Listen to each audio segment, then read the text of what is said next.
Hey guys, welcome to the channel. We're doing a live Q&A tonight. Let's get our guest in here. There we go. Hey, There hey. she is. Okay. This is Claire, everybody. Can you talk just so we can make sure we can hear you? Hello, everybody. Thanks for having me on, honey. There you go. Okay, good. We got a bunch of great questions. Let's see. We've got about 73 people in the chat, so we'll do the same thing.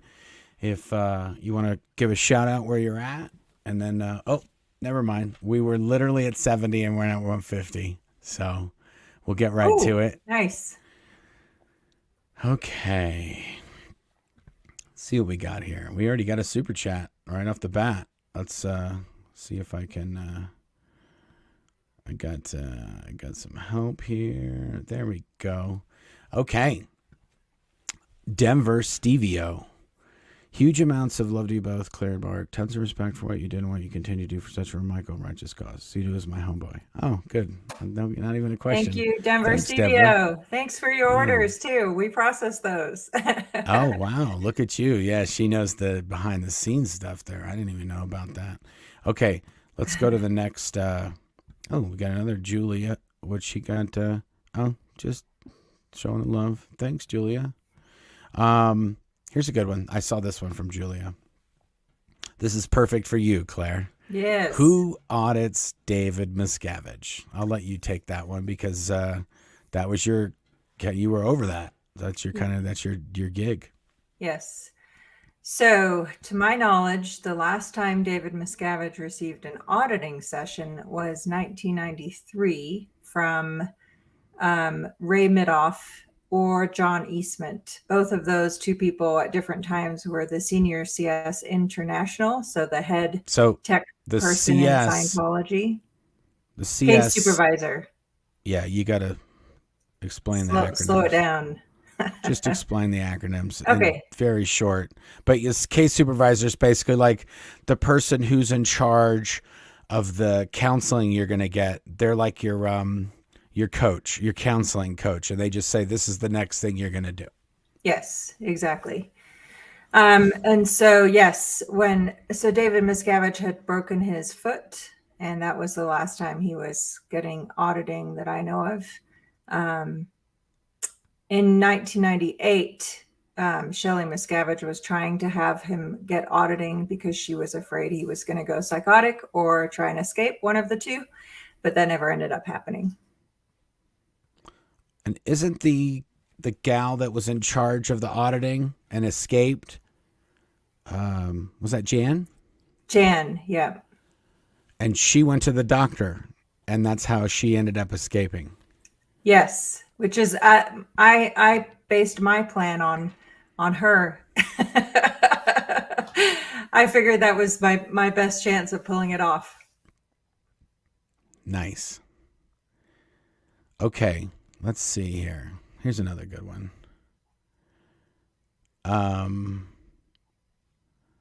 Oh, this is about we had a chat over on Aaron's channel a few hours ago. Let's just read it here. It says, absolute hysterics last chat. Honestly, a little shocking to be honest, too. So what happened to the person that was in the Cinemax movies? She's still in Scientology, as far as I know.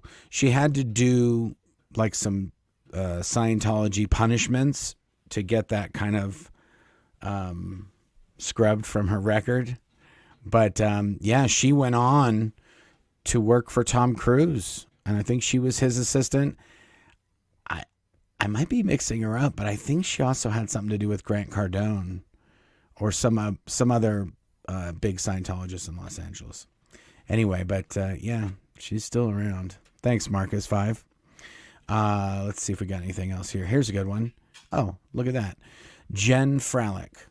Just finished your book. Absolutely loved it. The end has me in tears. So glad Claire decided to get out too. True love. Yeah, that kind of worked out for me. Claire decided that she should probably get out of there too. It took me a while to forgive you for leaving me behind, but oh yeah, like 2 weeks. You're thanking me now. Just you're welcome. Okay, let's see here. Oh, here we go. Oh, what is the Scientology buildings on Hercules in Clearwater? I'm sorry, Muriel. I don't know Clearwater enough to know where that is. That's really an Aaron question. He lives in Clearwater. I was just in Clearwater. We were just there for the New Year's last week. And the only time I spent in Clearwater, I spent inside their buildings. I wasn't driving around on their roads a lot. Do you know where that is? You spent more time in Clearwater than I did, Claire. I don't. Yeah, sorry. Here we go. Here's a good one. Got to send some love to Claire from the Disunited Kingdom. I don't know what that means, but okay. They're not. Thank you. Some disunited stuff. Okay. Here we go. This is, you might know this. Has the Aftermath Foundation ever helped anyone in Canada? I don't think so. I don't think we've had. We might have had some people that went through there, but I don't think we've helped anyone in Canada escape. Yeah, not that I know of. Not that I know of. No, I mean, there's a lot of people that get help from just in the form of conversations, advice, mentoring, things like that. So I'm not sure if there's anyone from Canada, but we did help someone from Australia recently. Yes. Okay, here's this. Here's a good one. It says, were there any old timers, seniors at Gold when you were there? Yes. Yes. It was a lot. Ton. It was probably, you want to say 30, 40? Yeah, that seems about right. Like Herb Williams was the oldest, I think. I think he was in his 80s or 90s. Yeah. He was really, there was some super old. And then I think in the early 2000s when they just, like one day we came in and the old people were gone. It was like Cocoon, they got taken by a spaceship. Or Barbara Griffin was the Tresec. She was in charge of all the finances in Religious Technology Center, and she was absolutely pissed. She kept going around telling everyone that they did the bums rush on the seniors, and it was not okay. And it really wasn't. She was right. Yeah, it was. They literally rounded them up, got all their stuff, put them on a bus, drove them off the property, and they went to LA or Florida, or they just got put in an old folks home to die. But yeah, I want to say there was only like 5 left after that. And those were the ones that just refused to go. Like Barbara, she was like, I'm not going anywhere. Right. You can do whatever you want. I ain't leaving. Yeah. And as far as I know, that was driven by the Lisa McPherson case at the time, because they didn't want the liability of potentially having anyone die on the property. Yes, that's right. That was really the only reason. It was, these people we just don't want them to do it here on our property. We want them to be far away so it doesn't connect to us at all. Yes. Okay, let's see here. Okay, I'm going to go back to the, it says, just saying, I got my Aftermath Foundation card. Should I go over to Big Blue and hand out the cards to all the Sea Org members? I say, no, you don't want to, harass the Sea Org members. If anything, they're kind of victims of this whole thing too. They're not making any money. There's no real benefit for them. So we try not to harass them. Yeah, but what wouldn't be harmful would be to get a $5 Starbucks gift card. Just put the card in the envelope with the Starbucks gift card and say, here's a Starbucks gift card. That wouldn't be a bad idea. Yeah, but I'm not even sure where there's a Starbucks near there. Well, it's LA, so I'm sure there's a Starbucks somewhere close by. Yeah, and they're just going to go off and get a Starbucks. There used to be a Wendy's right there. So what about a $5 Wendy's gift card? Okay. Hey, it's a meal. Possible. Okay, let's see. This is a good one. This is from Greta. It says, just wondering who some of the smartest people you knew in Scientology apart from the really well-known ones. Oh, I didn't know there was any really well-known smart ones. Maybe being smart and really well-known, those are not necessarily mutually exclusive. Or they might not be in the same Venn diagram. You know, there was a technician guy. His name was Bruce. And I knew you were going to say him. he is a proper genius. Like, yeah. he was an audio technician, electronics technician, I should say, not just audio. He worked on all equipment, audio, film, video, mechanical, anything. He was the guy. And I needed a circuit board, or we needed something, and he drew it on a napkin, the circuit, and like, this is how it would work, and then gave it to us, and then we had it made and it worked. And then I've actually used him in my company since I escaped from Scientology, and he's done some work for me, and it was amazing. So I want to say he might have been the smartest person I knew. Like, just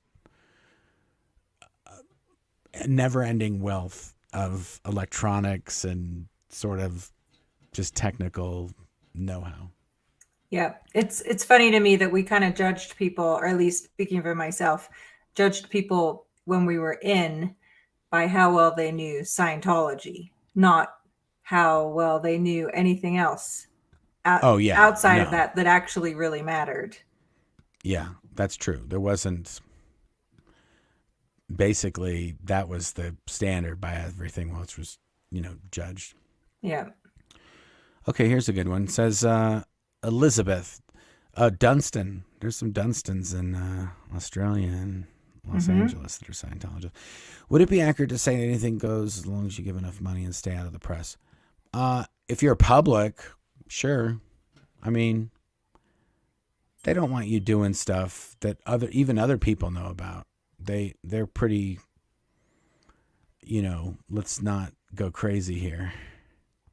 Oh, here's a good one. Nodine. Marc, did you install audio systems for DM? What type of music did he listen to? I want to say, for a little while, there was a Billy Joel album that he used to play a lot. But he was listening to like Kenny Loggins. There's a album, like an audio file kind of quality album that I think it's called In the Redwoods. Kenny Loggins in the Redwoods. It's like a live recording that was done in the middle of a forest. Heard that a lot. Bella Fleck. That's what I can remember right now. He ruined Bohemian Rhapsody with his whole musical chairs incident. He didn't ruin it. Yes, he did. It's a great song. Yeah, it stands on its own, whether Dave did anything to it or not. Let's see if we got any other ones here. We're getting a lot of super chats tonight. Thanks, Ruth. I think Ruth's done this before. I've seen her in here before, I think. Hi, Ruth. Could be another Ruth. Oh, wow. Ruth's been around. Do you guys remember old times like Bonnie Turner and Andy Bagley? Yeah, we shot a lot of videos with Andy Bagley. I'm pretty sure he was up San Francisco. Does that sound right? Or California somewhere? You can chat back, Ruth, if that's correct. But yeah, I remember we actually shot a ton of videos we called them old timer videos, and it was all these people that used to work with LRH, and like from the 50s and the 60s. And every time they'd tell us stuff that they shouldn't have told us, like things he did that were like, oh, nobody knows that. And we literally were told, yeah, no, you didn't hear that. He never did that. That old person must have been mistaken or whatever. And then even when we were transcribing the interviews, that section was deleted from the interview. So, but yeah, Andy Bagley, who's that guy? The E-meter guy. There used to be a real old dude who was the guy that worked on the E-meters with Hubbard when he was stealing the E-meter idea from Volney Matheson. His name, Don Breeding. He was a really cool dude, and he wasn't a Hubbard worshiper. He told us, all the warts and all. He told us stories. Wonder what happened.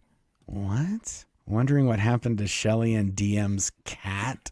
I saw that question. I don't know that they had it. if maybe they did a long time ago. Must have been before my time. Yeah. But they I knew they had had lots of dogs. they had a lot of Beagles and dogs. Dalmatians They and had mainly beagles and mainly Dalmatians, no, what right? kind of dog was Chelsea? She was like a spaniel or something. I don't know which one you're talking about. It I was don't remember before that the dog. Beagles. They had Oh, yeah. Yeah, yeah. yeah. I don't know. I don't know dog They breeds. did they had to I do know a blow beagles and drill for Dalmatians. Chelsea when she ran away. So they did the exact same thing They like for check the bus humans. stations Yeah, and the no, they did. They had airports. staff out searching the levee. I know, but they didn't go to the bus station and the airports. They checked the video footage to see if somebody randomly picked her up off the highway. Somebody, what's it say? Jackson is just fine. Most Most nummy is nummiest Jackson. Jackson. Oh, Hey, somebody Jackson. was talking to him in there. Hey, Jackson. Oh, I and love hey, it when Jeff. Hey, Jackson gets in there. Jeff Hawkins. Oh, Jeff's in there too? Yeah. Yeah, Jeff sent me. He knows I'm going through releasing all these spy files, and you're in there, Jeff. You're coming up. But I don't know if Jeff has his own folder or files, but You're going to do we'll live get to him. Q&A with people about those, right? For the Yeah, people involved. whoever comes up in one, I'll try to get them on and we'll do it. Oh, That would here's be a good awesome. one. You're on the here we go. There you go. I'll let you. Claire, I understand you're English. Where are you from? And did you have to apply for a visa after you left the church, or did the church arrange for citizenship while you were in the org? Okay, I got that. Yes, Yep. I was born in Manchester. My mom joined the Sea Organization when I was 4. Then we moved to St. Hill. So I mainly grew up in West Sussex. When I moved to the U.S., I was 13 with my family. My mom got citizenship on her own. She was not in the Sea Org at that time. And so because I was, and also my stepdad, who's an American, adopted me legally. So I didn't have to get a visa. I did finally ditch my resident alien status in August 2019. Yay! And no, I cannot do an English accent anymore. The only thing I can say is Claire. It's long gone. That's Okay, my good. answer. That's awesome. Perfect. I got a bunch of super chat. Yeah, see, Gary says right there, dogs, no cats. Yep, that's what I remember. Yeah. This is a great one. Tracy Demnelovich in RTC at LA had a cat. Well, I did not know that. I didn't know she had a cat though. But yes. Well, I know, but she could do whatever she wanted if she's in RTC down there. Sue Wilhair and Greg Wilhair had 2 cats. Do they have those like tiger-looking cats? Abyssinian cats. Yeah, yes, the Egyptian-looking cats. I remember that. They were super expensive. And super psycho. I mean, mind you, more than like a year's Sea Org paying. Locked in a bedroom for, the 18 hours a day that we were working. But yeah, those cats went psychotic. Didn't know that about Tracy Danilovich, though, Catherine. Nice to see you. Yeah, Catherine gets in here too. Okay, yeah. I'm going to just rip through a bunch of these super chats and comments that I saw. So, hello everyone from Tulsa. Like it down there. I've done a lot of work down in the Brady District, or what they call Tulsa Arts District now. Can't say Brady. That guy was a bad guy, I think. They canceled him. But yes, Tulsa. They canceled him. Going to the tavern to get that tavern burger right on Reconciliation Way, I think it is. If you're a Tulsa person, you'll know if I'm, oh, hell no. Okay. There you go. Did we already say that? Oh, that was just somebody else, but they asked the same kind of question. Did you say where? I kind of miss my accent, though I always wanted an American accent. So to be fair, I got what I wished for, so much so that people don't believe me that I'm from England anymore. They'll say, oh, my grandma's from England too. Like, yeah, no, I have a British passport. Yes. Okay, good. Here we go. But the crazy part about the accent is that when we got married, I still had a British accent. A little bit, yeah. She used to say mock. There was no R in my name. It's just And then Marc. you always gave me a hard time about that. Yeah, I would say, woulda, Buddha, cutlery. And then I would say, Marc. And then she lost the accent. Now I wish I would have left it alone. But, live and learn. Okay, here's a good one. Were you both aware of the hole? Have either of you been inside the building while it was used as a hole? Absolutely. We were both there when it was the hole. And I the was hole in the started. hole. Yeah, no, Yeah, the hole started as the SP room, remember? yes, but you weren't in the hole. I was after you took off. Oh, well, yeah. But when I was there, I didn't know you were in the hole. But yes. Yeah, we were both in the hole. We knew about the hole. It got, like, they didn't have bars on the window yet when I was there. No. But that, I want to say, like, a few months after I escaped, is they were doing bars. And that could have been from the amount of people that were escaping, because in 2004 and 2005, I want to say like 20 people either got kicked out or escaped in that time period. So, yeah. Yes. Okay, here's a good one. And after you, just to finish on the whole, after you took off was when they started not letting anybody go home. They started sending somebody to everybody's rooms to collect just a few changes of underwear and like toothbrushes. So that was when like 200 people started to be restricted and were not allowed to leave that building. Yeah. Okay, here's a good one. What is Scientology's policy on bushy mustaches? I think that was a weird, like, 80s thing. I think a lot of those bushy mustaches got shaved off. I even think they used to have a policy that if you wanted to be the executive director, you couldn't have facial hair. Is that right? I don't know about that. Yep. I saw something about that, which was kind of funny because when that came out, Mark Yeager had a beard. There was a bunch of beards at the base. And for a while, Dave did have a beard and a mustache. He had a really, like, mustache in the 80s. And, like, straight out of Philly. You should pull up that picture of when you were playing Jesus for that photo shoot. Yeah, I don't have that, so I can't pull it up. Okay. But yeah, we'll find that. And there's a book called The Scientology Handbook, and there's a picture of all these religious leaders over time. And they're on this mountain, and we did shoot it on the side of a mountain, way, way up in the mountains. And we had to stand on all these rocks on the side of the mountain, and all of the different religious leaders were kind of down the mountain, and at the top was a Scientologist. But I was Jesus. So I was in a gown, like a, what do you call it, robe, and had a full beard and long hair and the whole thing. And I was Jesus in the Scientology Handbook. So I do have pictures of that somewhere. It's pretty amazing. It's yeah. Like, and I could pull it off. I was a lot skinnier then. Okay. Here's a good one. Oh, whoa, look at that. Getting a little hard here. Ever imagine what DM's life and attitude would be like if he got sent to the federal pound you in the arse prison? Also, does he ever fall in the toilet? You know, I'm going to give you a good answer for that super chat. There was a thing that happened. I don't know if you remember this, Claire, but it was a big deal in Gold. The Black Widow spiders? No. Oh, that'll be my answer then. Okay, that was a good one.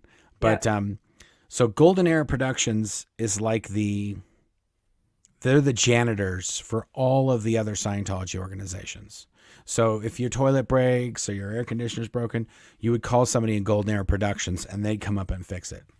So the engineers got called up to David Miscavige's room, which is in these places called the villas at that time. And this was in the 90s. And somehow it's the middle of the desert. So there's times it would be 120 degrees during the day there. And the bugs and everything they're all trying to get water. And it's in the middle of the desert, but right where the Scientology property is, they irrigate the hell out of it. So it's all green in that one little spot. And we had our own water tower and pumps and everything to move all the water around the property. And Dave's in his room, in his bathroom. He got up, late morning. He would stay up till like 3 or 4, and then he'd get up and show up around like after lunch. He'd be around harassing people and making people's lives miserable. And he was getting ready, and he went to go sit on the John, and it was covered in fire ants. Like you couldn't even see the toilet. It was just all fire ants. And so that was a flop. I don't know that he landed on the fire ants or if it was like last second. I don't know, because it's hard to like course correct when you're going down on the bowl. It's hard to not go on the bowl for a bit. But like you can't course correct like right when you're going down. You gotta grab the bowl and reposition or whatever. But and the worst part was that he was bent and determined that somebody made those fire ants go there intentionally. Yeah, like he thought there was like some mysterious ant charmer somebody rolling put, like, around attraction chalk. Like we played a little, what do you call those things? Like a flute. We fluted them into his throne. The ant charmer.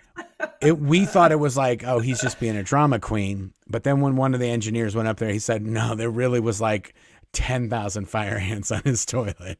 And it was just for the water. But they were coming, if I remember correctly, they were coming out of the toilet.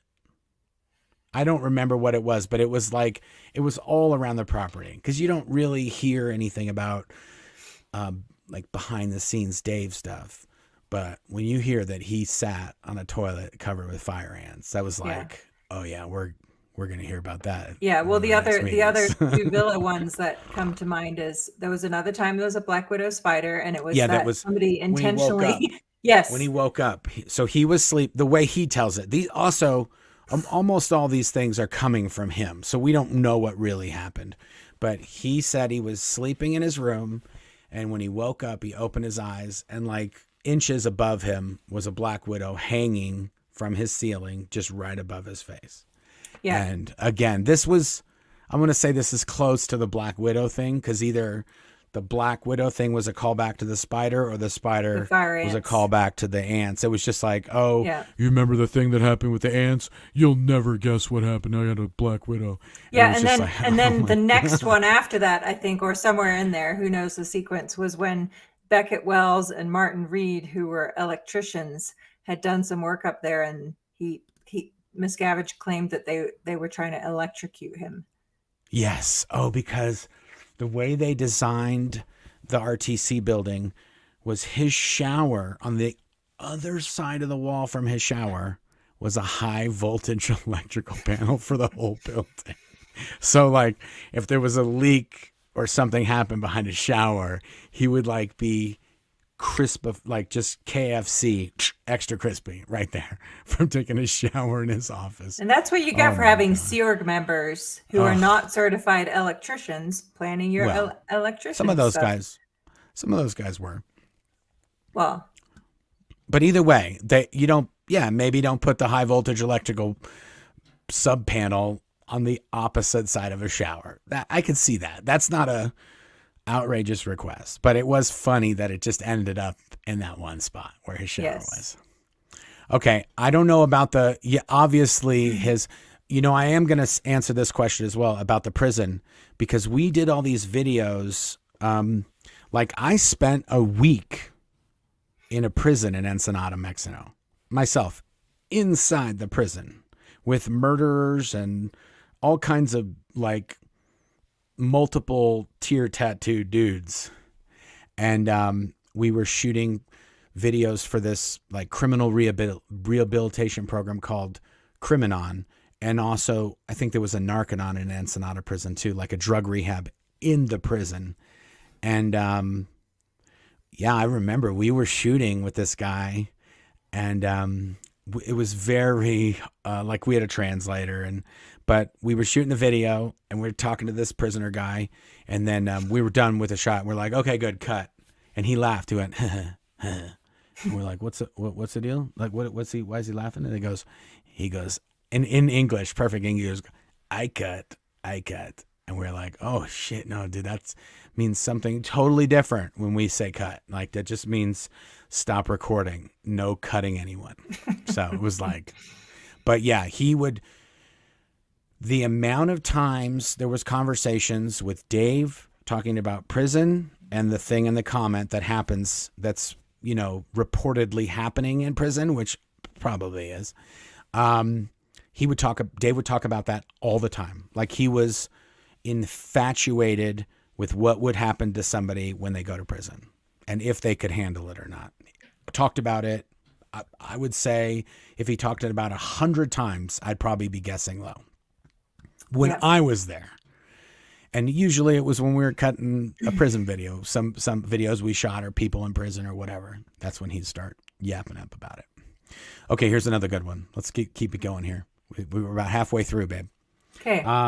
Tracy Senek.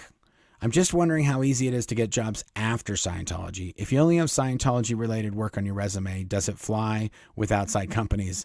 That's a great question, and that's exactly what the Aftermath Foundation does, is we help people get placed in a job that they can do based on their kind of Sea Org skills and whatever skills we can kind of cultivate in them. But it's not easy. I'm trying to be very kind of fair. It really depends on the person. How about that? Yeah. And also what jobs they did. Yeah. Yeah. I would say that it's not uncommon for people to have a very hard time translating what they did in Scientology to the outside world on paper. So they're just, like we have seen years ago, some friends of ours sent us their resume and it was like stats IC flag from, it was more like anyway, an employer would just not understand it at all. So we have volunteers with the foundation who have experience writing resumes. Marc and I both have our own businesses, so we're very experienced with providing references and have done that for many, many people. So there's ways to work around it, but it is hard, and people do need help with that very commonly. Yeah. Okay, there's a good one. I'm sorry, but I can't. You can't pass it up. Okay. You know it. You know it. You must have seen it. Here it is. Go ahead. Can you read it? Can you read it? Your pet peeve. Can you read it? Claire, what made you do a KR knowledge report on Marc? He said he never did one on you. Now, I don't know. I'm going to be fair, I said, we'll check with Claire, but I would never have a reason. And if I had a reason, I still wouldn't have written it. It never happened. And never in my life have I started a knowledge report with Claire Headley at the top of the knowledge report. It's never happened. In my defense, there are many times I had KRs written on me because of you. But that's not the question. Okay. The question is, so I'll read it. I'll read it. Marc? Yeah. I read it. I'll answer. Just be calm. I love it. Thanks. The main thanks, reason, Jennifer. I'll give you the $5 afterwards. Thanks, Jennifer. The main one that Marc hasn't forgiven me for yet is that. No, just talk about the question that she asked. Yep. Marc had crashed his bike, and I thought he was lucky to be alive, and I was kind of worried because I was a Scientologist. In my head, the reason he crashed his bike must be and only be because he was a potential trouble source, and therefore I had to report that so he could get handled, so he wouldn't kill himself. So it was really in your best interest, honey. I know you don't forgive me for it, but let's just point one thing out: the bike was undamaged and ran fine. Your head was undamaged. Not undamaged. No, I was a little sore. Around. Yeah, I was sore, but no broken parts. I didn't need any. I didn't need any replacement parts inserted. I was whole. But then I no longer had a motorcycle for like 6 months or something because if you have an accident, you get taken off the road and they don't let you drive a motorcycle or a car or anything. In my defense, I was often required to write reports on you when you were in deep trouble, because obviously if you're in trouble, then there must be shit that I know about that you're doing and you're up to no good. So to me, writing a knowledge report was way better than what they were demanding of me at the time, which was to divorce you. They were demanding I divorce you for 5 years. Yeah, still, I never wrote a report. Never wrote a report. Okay, let's get off the subject. Let's get on to something more cheery. Oh, great. I read that there was a memo to Mary Sue Hubbard that said Charles Manson had taken some Scientology courses before the murders. Is there an article? Well, there is a thing about him being in, and I've seen that too. And he said, "Oh yeah, no, that's Charles Manson." This is a Charles Manson quote. "Oh yeah, no, Scientology is too crazy for me." That's a good one. Okay, we got a bunch of good questions, and we're getting through these. I'm doing good. I'm not just doing super chats, but here you go. Thanks, Shay. Shay. You guys are so great. Also, at times, have us a laughing out loud. Okay, Nice. good. I'm glad Thanks we do try to have fun with this. It's not. You can't laugh about it. What can you do? Yeah, you gotta laugh. This, like, even when I was reading one of these spy files today and they were talking about squirrels and all these different things, I'm like, yeah, no, Scientology really call people squirrels. Like, Yeah. oh, those are just squirrels. And you're like, what? Yeah. So when we insane. first got out, it was scary to me. I was still really afraid of the control, and I wanted to talk to my family. So, but Yeah. I've come to realize I can't make choices for them. I can only do what's best for me, and I wouldn't be here today if I hadn't. So there you go. Yeah. Okay, Laura L says, "Thank you for all your hard work with the Aftermath Foundation. What do your children know about Scientology? They've heard all these stories over and over again. So if anything, they know there's a lot of nonsense going on over there. Yeah. They're not going to be reading any books or joining up anytime soon." Yeah. My favorite was when one of our boys was going to a youth group, and it was Christian based. So I told him, I was like, I'm going to come check this out, because I just want you to know this is way outside my comfort zone. And he said, "Don't worry, Mom. I promise I'm not going to sign any contracts." Yeah, exactly. Okay, let's say what this one says. "Hi, Claire. Nice to see you here with Marc. Do you know if they still stalk you and your family or try to cause you problems, or have they finally..." Oh, no. Well, when you say our family, just our little unit, Claire, myself, and our kids, they don't, as far as I know, they don't. And even if they do, I don't even care. Like, it's almost ridiculous. Like, they're going to follow me to the grocery store, which they've done many times. Like, I would be in the store and see the guy like, dude, seriously. I'm gonna get the good eggs. I'm not gonna get the cheap ones, and I'm definitely not getting this cage-free one. I'm not paying extra for that. So it's like, you know what type of eggs I get. I like, when I was a kid, I grew up in Scientology, so we couldn't eat sugar cereal. So we're definitely getting like Raisin Bran and some cereals that have sugar in them. Mm-hmm. We don't so much anymore, but I used to. But either way, like Os is going to report up. He bought this at the store. It's like, okay, yeah. Whatever. Like they took a picture of our friend when she took our kids. That was so to crazy. Target of all places. That was really, I mean, it's just not okay. A friend that also used to be in Scientology, who had left, she took our two boys to the store and I think she would, every year she took them Christmas shopping for us. Yeah, every year she would take them Christmas shopping and they'd go pick out stuff for us. And she took them to Target, and somebody came and took a picture of her with the kids in the Target. And the reason we know it was them is because a friend of hers was called into the Denver org and shown this picture and said, "Look, you're hanging out with people, with the kids of the founders of Anonymous." Yeah, that's what they said. Newsflash. Everyone knows who we are, and we had no part in founding Anonymous. Hats off to Anonymous. Yes, that was pretty ridiculous, though. It was insane. Oh, we've got, how many comments we got so far? We're up to almost 800 comments. So Wow. I'm trying to get there's a lot of comments. Oh, I'm going to answer one. Someone said, Okay. what does OSA stand for? Office of Special Affairs. It's the unit in Scientology, the division that spies and hires private investigators, handles all the legal, all the fair gaming comes out of there. Yeah. So there was an organization that L. Ron Hubbard created called the Guardian's Office. And the Guardian's Office perpetrated the largest infiltration into the United States government in its history to this day.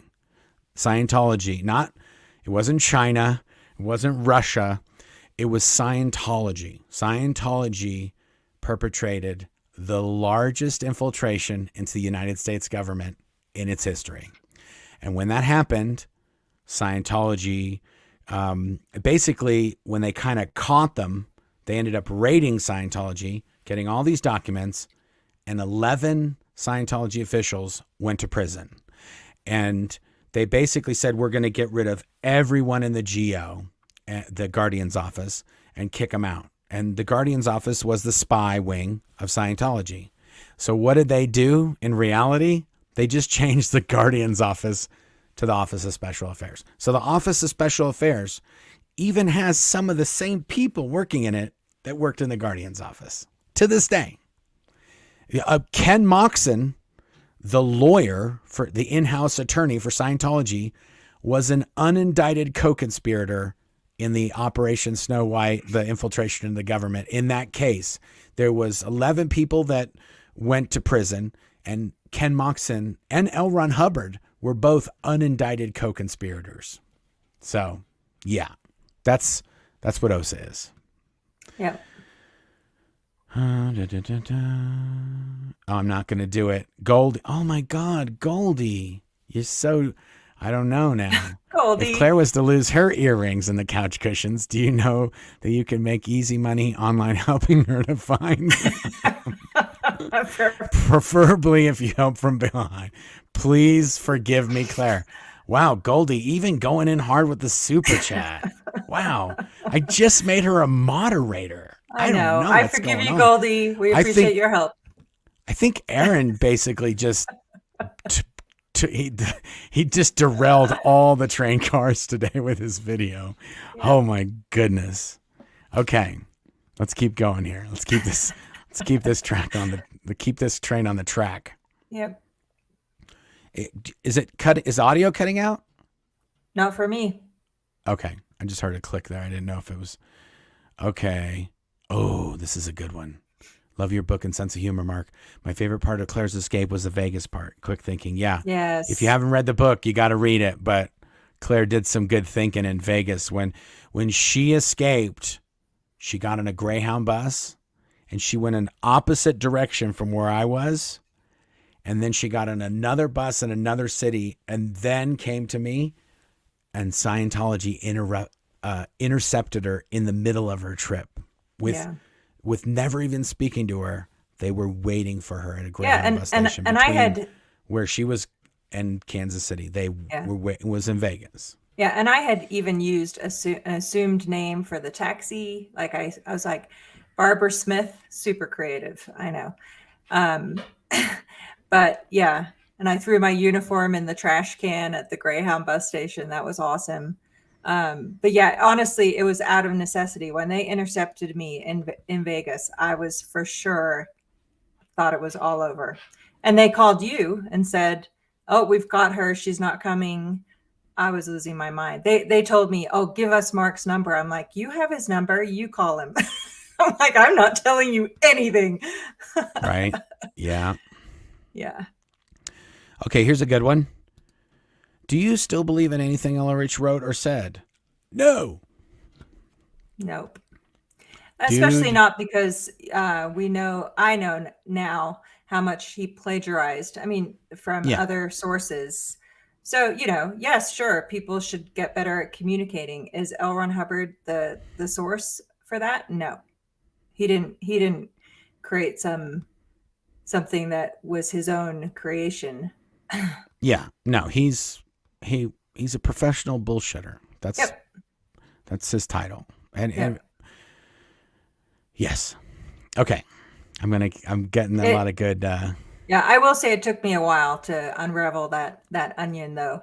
And at one point, I talked to a lady that used to audit L. Ron Hubbard, and because I was kind of struggling at first with the fact that you got out and you kind of woke up right away, and I was still in a bit of a funk. A lot of that was because I wanted to speak with my family. But she said to me, "Did you ever consider that maybe it's because you did the OT levels and the complete mind fuck that is, that's what's causing you to have trouble to unravel this?" Excuse my language.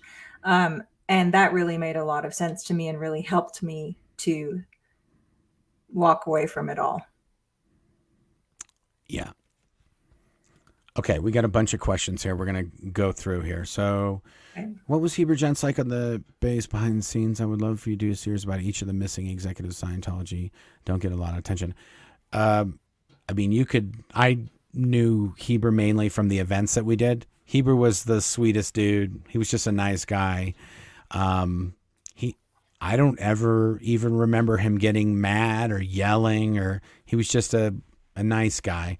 And for a long time, well, for most of the 80s, he was sort of the face of Scientology. He was the president of the Church of Scientology, and he was the one that would go on shows and talk about Scientology, and he was pretty nice. I mean, sometimes there was silliness going on that he'd have to deal with, or Xenu or this other stuff, but he handled it pretty good.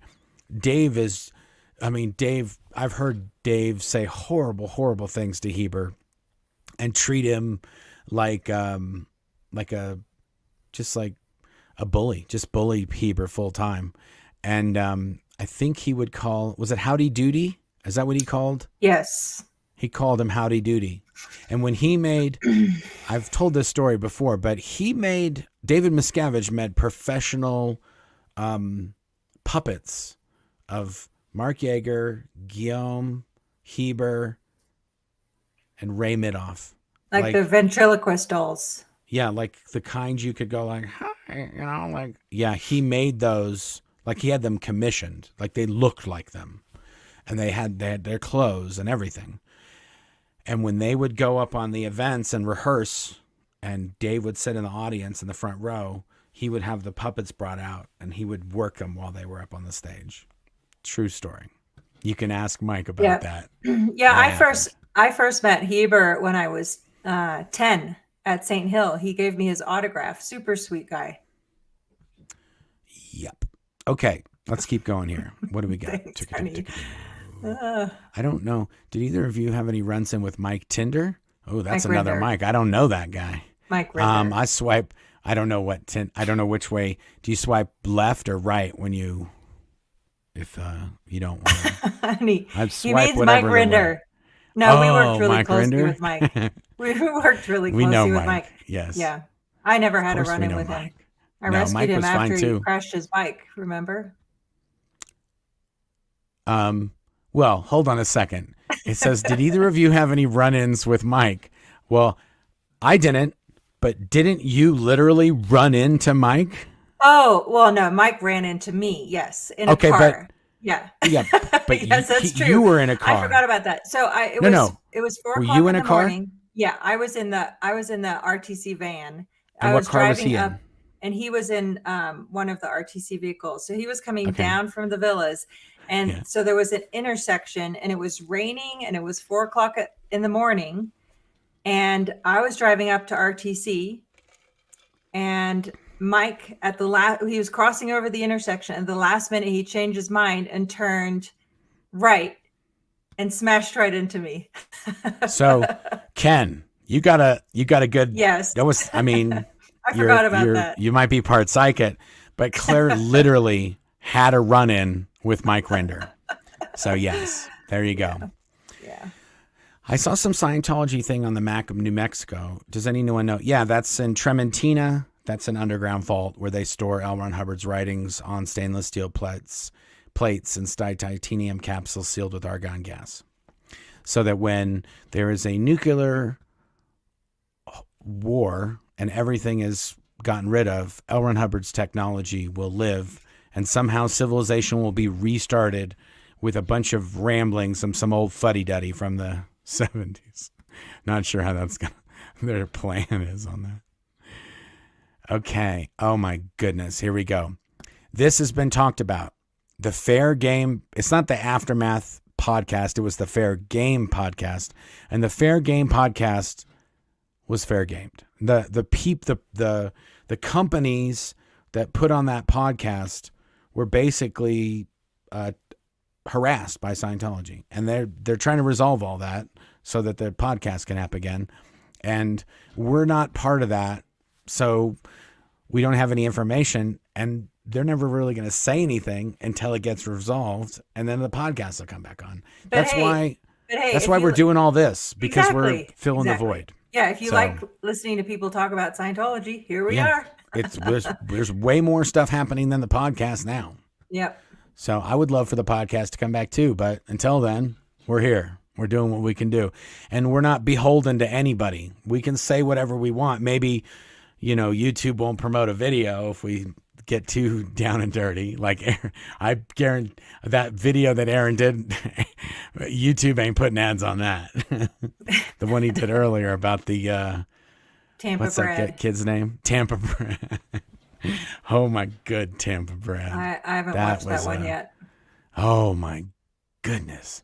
Okay. I think Tom C. actually audited. He did Junior Diablo. He was my auditor for the Scientology introductory counseling. Okay. Oh yeah, this is a great one. Random silly question, but did you ever see any fist fights break out between members for whatever reason? Oh yeah. That's a Tuesday after lunch, dude. Yeah. There's a policy. It's a knowledge reports policy, yeah, Riley. It is knowledge reports. In the knowledge reports policy, it says if you see something, you got to write a report. And if you don't write a report, then you have the same penalties as the person who committed the crime. But then it also says in there, don't be afraid to take Joe out back and maybe clock him a few times and see if he keeps up to doing nonsense. And so that policy is very well applied at the international headquarters. There's a lot of back alley resolutions that are happening. Yep. All right, let me do one. Okay. Cheryl Rafferty. Hi, Marc and Claire. One question for Claire. Have you learned to cook anything other than spaghetti? LOL. We cook a lot. We love cooking. Yeah. Yeah. We cook roast beef, Yorkshire pudding, everything. You name it, we cook it. Soups. Yeah. Baking. Yeah, exactly. We bake Christmas cookies every year for all of our neighbors. Yeah. We love cooking. We have a double oven and a decent sized kitchen, and we wreck the hell out of it a lot cooking stuff. We do. We've had both ovens full with not another tray that could fit anywhere. We hosted Thanksgiving for 30 of our family with all the exactly everything. We cooked the entire thing, and we had some people bring some sides. Okay, that was the question. Thanks for asking, Cheryl. Okay, here's a good one. Since most of you did not go to high school, how are you all so well-spoken and intelligent? Well, I appreciate that. Up until now, I thought I was not that. I admire you all for being not bowing so much to harassment. Such harassment. Oh, yeah. No, I don't know. That's a good question. I think I said it in the last live stream. I got up. I think when the kids are about 13, they start bringing homework that's like, looks like your teacher might be an alien. She gave you homework in another language. Like they bring home algebra and different stuff. And I don't know. I guess we did a lot of reading. We did a lot of reading and a lot of clearing up words. You spend a lot of time in the dictionary. And as annoying as it was, and vocabulary wise, we probably beat out a lot of people, I would think. Conservatively. We actually we go on a cruise every year with a bunch of us, And we have a trivia team that's second to none. We have like 10 trivia. Between all of us, we know enough about a lot of different things, like, and especially Mike. Mike is an encyclopedia. So It really is. Yeah. But then I know a lot about movies and music, and I have a, semi-photographic memory. So we can clean house at the trivia games. Have either of you eaten haggis? What is happening, Jane? I have not eaten haggis, Jane. Yeah, Jane, come on. This is America. We don't need to eat that kind of stuff. No disrespect for English people that do eat haggis. I don't know what it tastes like. I'm ignorant, but pretty sure haggis is a Scottish thing. From the Britain, from the Kingdom of United, whatever that other person had, you disunited kingdom or whatever they said. There you go. Yeah. Here's a good one. Scientology actually has a channel on DirecTV. Have you seen that? What are your thoughts? That channel, Dave Miscavige was trying to make for years, and it was always like, okay, we're just gonna make like 50 videos, and they're just gonna play on a loop. Yeah, okay. We never did it while I was there, but it's come out. It's like a giant puff piece.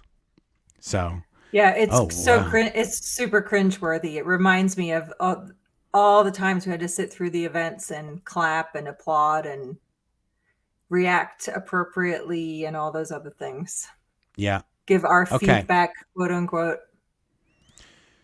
From the Bay, what does the dating scene look like at the Ant Base? Is it encouraged to find a mate or stay celibate? It's encouraged to stay celibate until you find a mate, and then you have to marry the mate. There's no test drives before you get married. You gotta fill out all the paperwork. You gotta take that car home, and if it drives the way you like, then good for you. You won. And if it doesn't, you're gonna have to drive that thing till the wheels fall off. Well, no, I mean, remember we compiled that list a few years ago of the high number of divorces at the Int Base. Oh yeah, there was people that were married like 6 times. Yeah, like their spouse would get assigned to the RPF, they'd get remarried. Then that person would go to the RPF, they get remarried. That person would get busted, be like, okay, divorce that person. She got it. There was one girl. I thought she'd been married 4 times, and then somebody's like, "Oh no, she was married 3 times before that." Yeah, or the funniest one was, remember Ulf and Susan Porter Shirley. Susan escaped just I think a few months after they'd gotten married, and so she escaped from the headquarters, was not coming back, and when the dust settled, they found out, oh, oops, nobody ever filed the paperwork, and they actually were not legally married. Yeah, the person who married them just never put it in. Tom Paquette, he never put in the paperwork. Okay, the Rehabilitation Project Force is based on the U.S. Navy's restriction policy. I was in the U.S. Navy. Wow. I didn't know that. I'm going to take a look at that. That's fascinating. We need to make a note of that. Yep. If anybody's been in the Navy and you know about this restriction policy, thank you, Jason. Yeah. Yeah, I'd love to know information. Email me in the About page on my YouTube channel.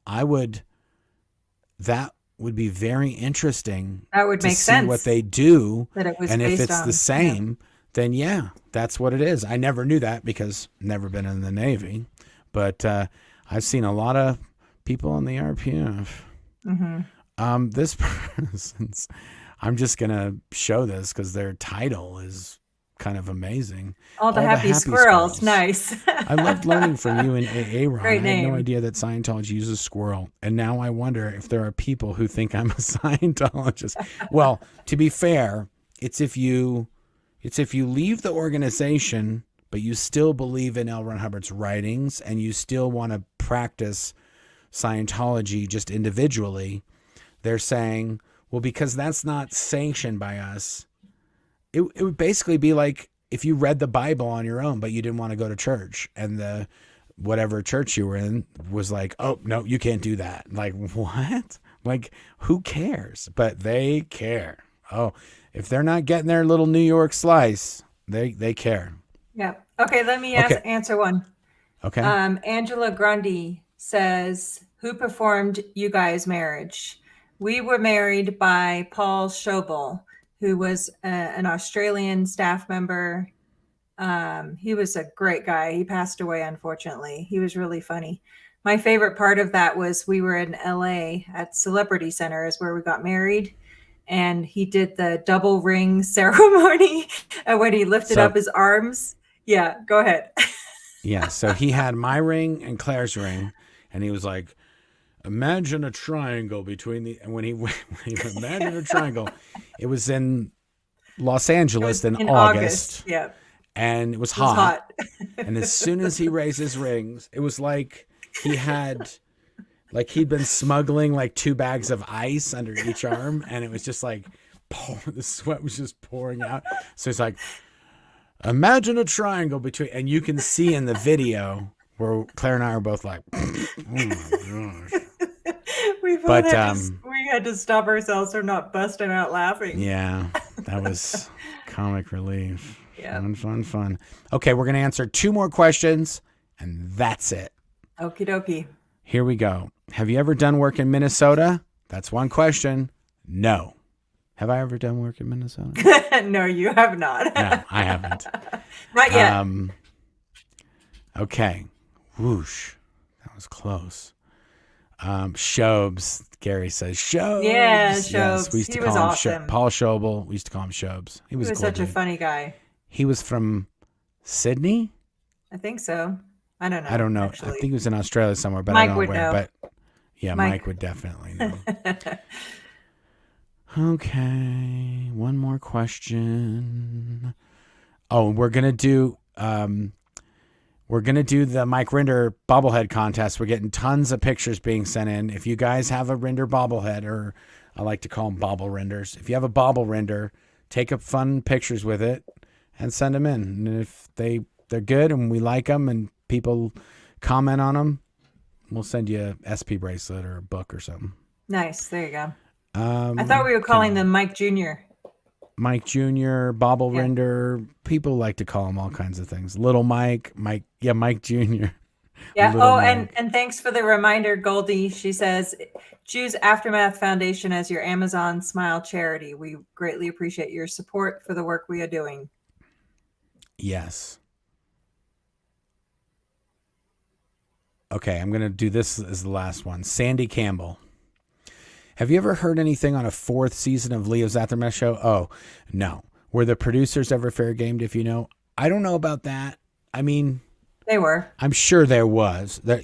I'm sure they were. I don't know the details of it. But yeah, Scientology's not like going to let you have a show on for 3 seasons and not fair game you. Especially not when it wins an Emmy every season. 2. Yeah. 2. Yeah, there you go. 2 out of the 3. 2 Emmys. Yeah. With the first season... Wasn't it? Oh, that's right. Yeah. Wasn't it the guy, the food guy? I can't remember his name right now, but he had a food channel. Yeah. Bourdain, Anthony Bourdain won, and then the second 2 seasons it won. There's not going to be a 4th season because now this is a good question. TV shows have producers and writers and creators and then they have production companies, and then the production company sells the show to a network, and the network have bosses and boards and shareholders and sponsors and advertisers and all this. All of those people can be fair gamed. All of them. So it's sort of like you have to have a unicorn scenario where you have a good show idea, some producers who could make that happen, a production company that's willing to put up with all the nonsense, and then a network that's willing to put up with the nonsense, and then advertisers that are willing to put up with the nonsense. If you have all of those, yeah, you got a Scientology TV show or film or podcast or whatever it is. But if any one of those things doesn't happen, then you don't have it. And that's where we're at right now. The Aftermath show that Leah did, it was amazing, and it reached a ton of people, and it helped a ton of people. And there are Scientologists that got out because of that show. And there's a lot of people that are worried that if we do another one of these shows, then maybe it doesn't go that well, or the production company is going to worry they're not going to, like their people are going to get fair gamed, or their executives are going to get fair gamed, or whatever. So, not to mention, it all has to be approved by the lawyers too. Oh yeah, and then you have attorneys. Next level. And as soon as the attorneys, because in addition to all those people having to not care about getting messed with, they also have to be willing to get sued. And also, the show needs to make sure they can't get sued. And a lot of the stuff that Scientology's doing, if you say they're doing it, but you don't exactly lay it out this same way, then you're going to probably get sued. And Scientology doesn't care if they win or lose when they sue. They just don't want the show to go on. So they'll threaten to sue you no matter what. They threatened to sue me for the book. Every person who said they're going to do a book, they've threatened to sue. Guess how many people they've sued for writing books recently? None that I know of. Yeah. In fact, that was the driving reason why we self-published your book, was because the two books before that had been shut down by legal. Let me make two comments real quick. So Lisa made this comment. It's hilarious. She said, so you have to marry your mate before you could mate with your mate? Yep, exactly right, Lisa. That's right. And then Angie, asked if we're going to be selling any more of Mike's books signed. And yes, we do have a new batch coming up shortly. If you would like to email me your contact info, I can let you know when that goes live. Perfect. And I'll do a video when we do it. Perfect. I will subscribe, click on the bell notification icon, like it, comment if you want a book. We are, let me refresh my page here real quick, folks. It will be in the next week or so. So we're at 15,600 subscribers right now. So we need to get to 16,000. At 16,000, we're giving away another signed BFG book. Yep. So comment below and say, I want a book. What do you want? You want a hardback? You want a paperback? You want a Kindle? And so I'm going to just tell you, let it all hang out here, guys. Claire's the one who picks the winners. She just goes through and she just randomly picks somebody. Yep. So that's who does it. She's not only do I pick you, I also ship you your book. Yeah. And they're already all signed. They're all ready to go. But we're going to give away another, we're giving them away all the way up to 100,000 subscribers. Every 1,000 subscribers, we're giving away a book. So that's another, 85 books we're giving away. They're all sitting there. They're all signed. They're all ready to go. So if you want a book, get in the comments, like, subscribe, bell notification icon. Sorry. Let's see. We'll do one more. One more. Okey-dokey. Now this everybody's like, I want a book. Now there's no questions. They're all just commenting. So we're gonna let it go. We'll do a little outro here again. You know where to go. You guys, the people in here know where to go. Look in the description of the video if you need anything else, or you have questions. There's links pretty much to everything. And thanks for joining us. Yeah, thanks for joining us, guys. Fun. You have to go like this. You have to say, until next time.